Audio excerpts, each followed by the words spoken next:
상식 한 바퀴를 사랑해주시는 여러분들, 하이! 이번 시간에는 1950년 6월 25일 일요일 새벽 4시경 북한군이 암호명 폭풍 224라는 사전 계획에 따라 무기 38도선 전역에 걸쳐 대한민국을 선전포고 없이 기습 남침하여 발발한 전쟁, 6.25 전쟁 10대 미스테리에 대해 알아볼까 합니다. 지금 바로 출발합니다.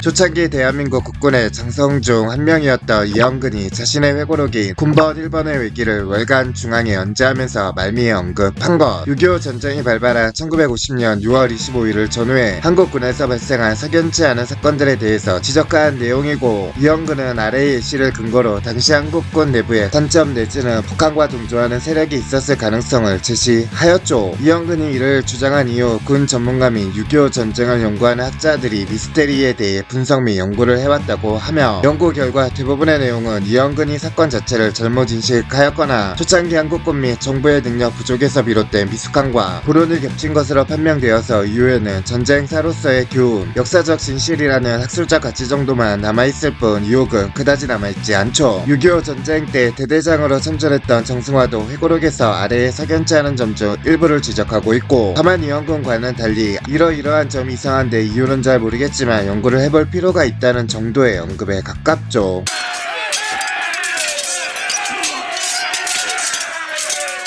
1950년 4월에서 5월까지는 사단장이 지휘한 8사단뿐만 아니라 다른 사단에서도 적의 대규모 남침 징후가 보인다는 보고가 잇따랐을 것이고, 8사단의 경우 1950년 3월에서 5월 태백산맥으로 침투한 이호제 부대의 잔당과 김무현 유격대를 토벌하던 중 생포한 포로들이 신문 결과 위구 동성으로 적의 대규모 남침을 거듭 예고했기 때문에 이 정보를 6번에 수차 보고했으나 부반응. 6.25가 발발하기 불과 2주일 전 중앙요직을 포함한 전후방 사단장과 연대급의 대대적인 교류와 이동이 단행되었고, 중요한 것은 한꺼번에 많은 인사를 단행한 것이 문제라는 점이죠. 6월 13일부터 6월 20일에 걸친 전후방 부대교대 역시 부적절한 조치였고, 전투를 지휘해야 할 지휘관들이 적정이나 지형은커녕 부하들의 신상 파악조차 할 수 없었고, 부대 교체도 조금씩 해야 하는데 너무 한꺼번에 많은 부대를 동시에 교체하는 바람에 전력 공백을 야기했죠. 그 이유는 6월 10일 이른바 조국 통일투사 체포사건에 대하여 평양 방송이 맹렬한 비난과 무력 행사 위협을 해왔기 때문으로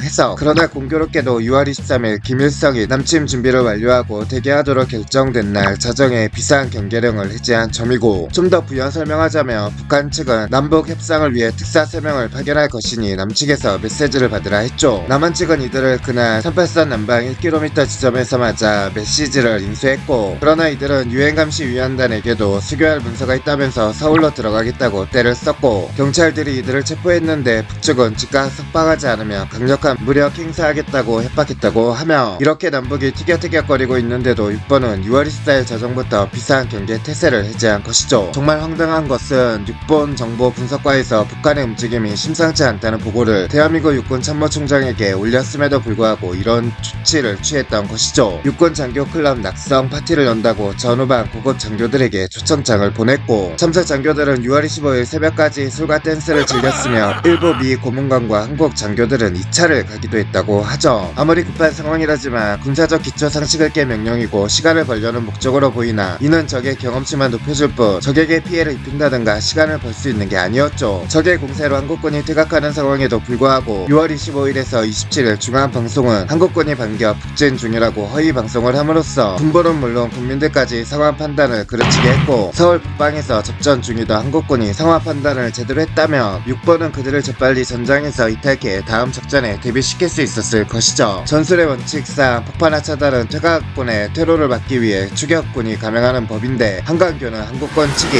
그것도 한강 이북에 한국군만 믿고 있는 많은 시민 그리고 수많은 병력과 군소 물자를 방치한 채 서둘러 폭파했죠. 더구나 대통령, 정부 고관, 육군 참모총장이 국민들에게 이 사항을 미처 알리지도 않고 한강 이남으로 도피한 뒤 한강교를 폭파했다는 것은 전술적으로나 도의적으로 용납될 수 없는 하책이며 반역 행위였죠. 고관 대작들이 자신의 신분 3번을 이용하여 자신들만 슬그머니 빠져나간 뒤 탈출구를 봉쇄해버린 치시죠. 최철식 대령은 육군 참모총장의 명령에 복종 한강교를 폭파했을 뿐인데 이에 책임을 지고 1950년 9월 21일 비밀리에 처형되었고, 게다가 그때는 유엔군의 인천 상륙 직전으로 전세가 역정되는 시기였는데 이런 경황을 틈타 책임 소재도 가리지 않은 채 미리 처형한 것은 정치적 복선이 있었음을 의심하지 않을 수 없게 하죠.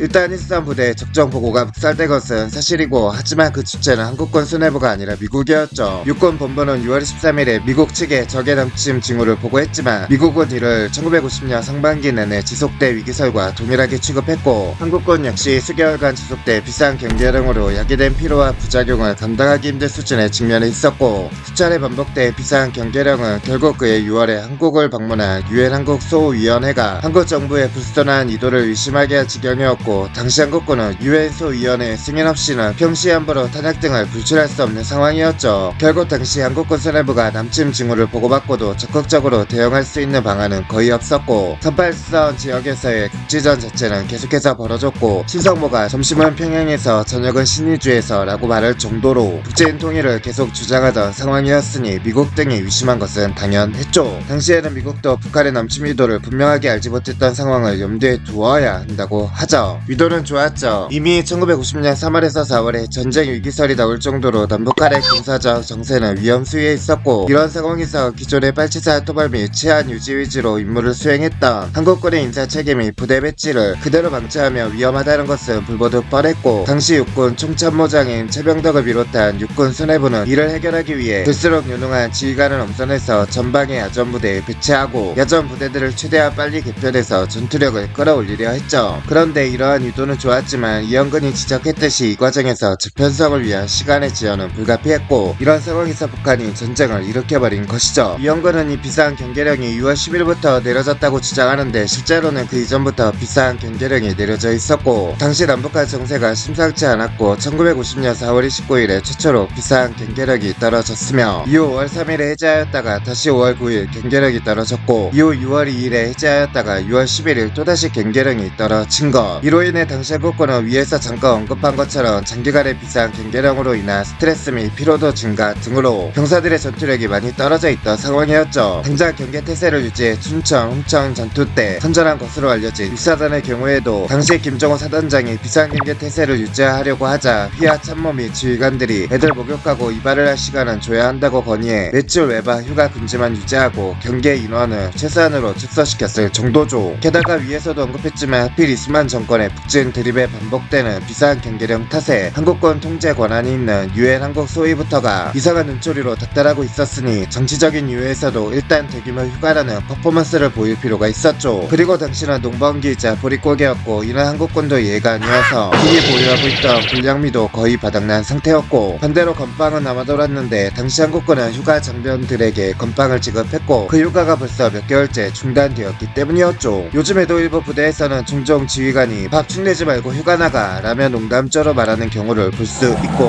하물며 군량미가 절대적으로 부족했던 당시에 휴가 금지로 인한 군량미 소모는 결코 무시할 수준이 아니었죠. 이 때문에 경계령을 해제하고 외출 외박을 실시해서 병사들을 추스리는 동시에 농번기 일선을 돕게 하고 군량미를 절약할 필요가 있었고, 당시 남한은 제대로 된 2차, 3차 산업이 없던 가난한 농업국이었다는 것을 잘 생각해야 한다고 하며, 문제는 남한에겐 정말 불행하게도 북한이 이 시기를 잡아버린 것이었죠. 이 댄스 파티에 한국군의 수뇌부 및 야전 지휘관까지 대부분 참석해 틀에 잔뜩 취한 상태에서 전쟁이 터졌다고 생각할 수 있는데 실제로는 그렇지 않았고, 당시 축하연회에는 육군 본부 및 서울에 있던 부대의 일부 참모 장교들이 참석했을 뿐 이영건 외에도 전방의 야전 지휘관들은 연회에 참석하지 않고 부대에 남아있었죠. 이는 당시 육군 본부의 대혼란과 정치권의 압박에 빚은 참새에 가깝고 가까이 6사단과 8사단이 간신히 방어를 하고 있던 춘천시 방어선과 강릉시 동해안 축사를 제외하며 모든 전선에서 압도적으로 밀리고 있었고, 미숙한 지휘 능력으로 인해 육군 본부는 제대로 된 상황 파악을 하지 못하고 있었죠. 여기에 기필코 수도 서울을 사수해야 한다는 정치권의 압박은 도를 넘고 있었고, 이 때문에 당시 최병덕 육군 촉참모장을 비롯한 육군 지휘부에선 체계적인 서울 방어 계획을 세우지 못한 채 여유 병력이 생기는 대로 서울 북부의 방어선에 축자 투입하는 실책을 저지른 것이죠. 또한 축자 투입이란 실책에는 오히려 이영근 본인의 책임도 일부 존재한다고 하며, 이영근이 지휘하는 제2보병 보병사단 병력은 당시 포천시, 이정부시 축선에서 서울로 통하는 주요 방어선인 축서고개를 확보하려 했는데 최병덕 촌참모장이 이 사단 병력에 축자 투입 명령을 내린 것과는 별도로 이영군도 이해와 연대 일부 병력을 대대별로 임시 배속해서 축자 투입해 버린 것. 이러한 점에 대해서 이영군은 다른 서적 등에서 다급한 나머지 결과적으로 축자 투입으로 연결되는 명령을 하였다며 자신의 실수를 일부 인정했고, 축성여 방어선 당시 이영군과 최병덕 중 어느 쪽이 축자 투입에 더 큰 책임이 있는지는 섣불리 단언하기 어려우나 확실한 것은 이영군 본인도 어느 정도의 책임은 있다는 것. 이는 이승만 대통령 등 정치권에서 저지른 실책이고 허위 방송을 한 이유를 구조 옹호하자면 유언 비어로 인해 서울 시내가 혼란에 빠지는 것을 막고 국민들을 안심시키려 한 것으로 볼 수 있겠지만 개전 직후의 상황은 전혀 그렇지 않았다고 하며, 이미 25일 개전 당일에 포천 축선이 뚫려 이정부시가 함락당한 위기에 처한 상황에서 행정부는 최대한 사실 그대로를 전파하고 최악의 시나리오인 서울의 포기 또한 미리 고려해야 했다고 하며, 그럼에도 신선모 등은 서울을 포기하는 것은 있을 수 없다며 제대로 된 후퇴 방어 계획이 아닌 무모한 반격만을 주장해 서울을 포기하는 데 필요한 시간이 낭비되었고, 게다가 이승만 대통령이 서울을 빠져나간 것 자체는 급박한 전황 때문에 용납할 수 있지만 대통령이 도주한다는 책임을 잠깐이라도 면피하기 위해 말 그대로 몰래 서울에서 도망치면서 정작 서울 시민의 동료를 막기 위한 명목으로 허위 방송을 계속 내보낸 것이죠. 한강교의 폭파 계획은 당시 최병덕 촌참모장이 세운 것이지만 폭파 시기를 사전에 정해놓진 않았고, 따라서 전황의 판도를 고려해본 뒤 아군 및 서울의 민간인들이 적절히 대피한 뒤에 그때 폭파를 하였다면 한강교의 폭파 작전은 최병덕의 매우 적절한